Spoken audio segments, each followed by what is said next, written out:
Hello, everybody. Scott Golden here with Golden Opportunities Coaching. Welcome to those of you who are new. Welcome back to those of you seasoned veterans of what we do around here. What we do around here is we bring about psychological, emotional, and coaching related topics in a variety of areas, and we do that on a daily basis usually.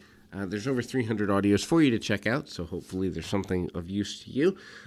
We've got what about fake friends? So a fake friend is a person who appears to be friendly, who appears to be useful in your life, but actually when you break it down by their actions, behaviors, and sometimes even words, they are not really a friend at all. A friend is a person who is beneficial to your life and you to theirs. And so oftentimes what happens is one-sided friendships become fake friendships because they appear friendly, but they are not. What we're going to do is run through about 6 signs of those types of people. Now, the first one, really pretty simple, that's gossip. Now, if you're dealing with a person who is willing to gossip about others to you, then you're dealing with a person that will gossip about you eventually.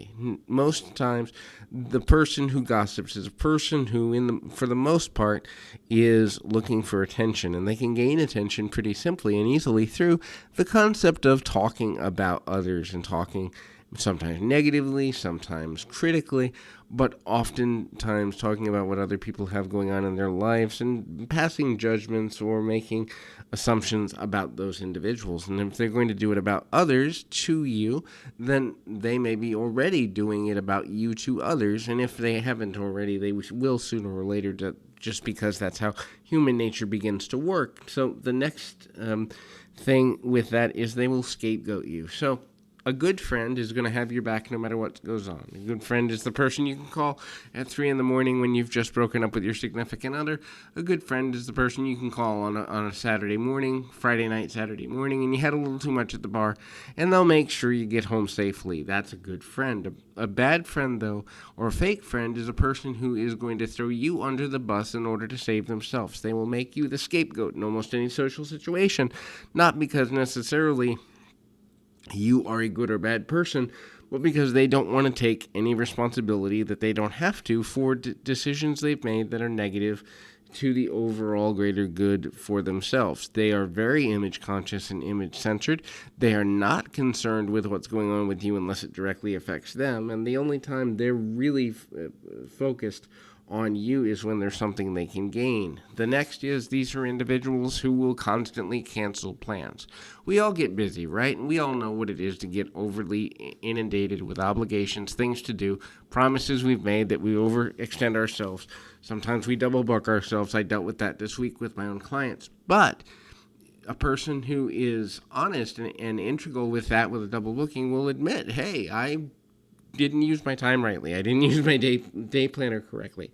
Whereas a person who is a fair weather or fake friend is only going to be concerned with keeping the friendship for appearances only and not necessarily worried about canceling plans on you.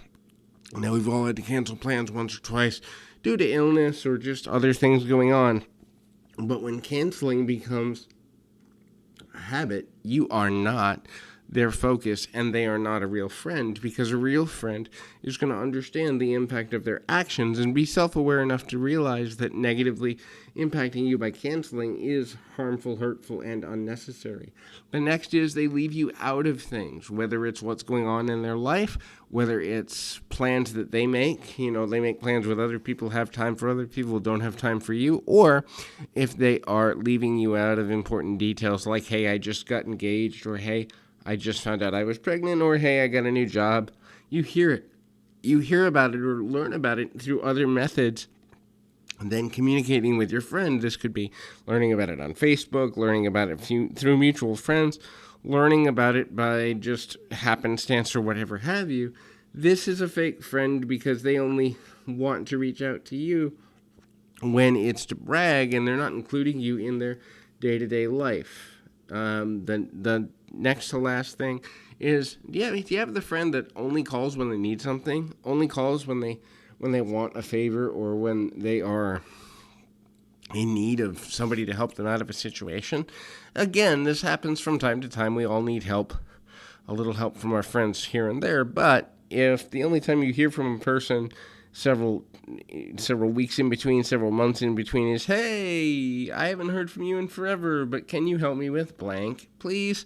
Then chances are they're a fake friend. There are people who are less social, who only reach out when things get difficult. But again, there is at least some reciprocity in those situations if it's a healthy friendship, where they will check on you, even if it's once a month, to say, hey, do you need anything? And that's another thing too.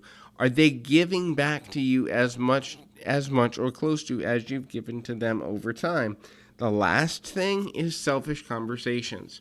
So, and I say this to people all the time when I'm working with clients, and those of you that have worked with me have heard me make this analogy before. Those of you that haven't probably will benefit from this. But a good relationship, be it romantic, family, friends, or otherwise, is always a tennis match. I give, you give. I give, you give. I give, you give. Well, in a fake friendship, it's you give me an ear and I talk it off about myself until you get tired and walk away.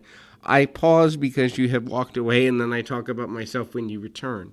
The conversation is always centered around what that person needs, what that person wants, what that person has done, what that person is looking to do. It's very one-sided, and anytime you try to redirect the conversation back to yourself, it's very short, very abrupt, and it's always redirected back to that main focus. So hopefully this is helpful. I encourage you to keep your feet on the ground, your mind in the moment. Until next time, everybody.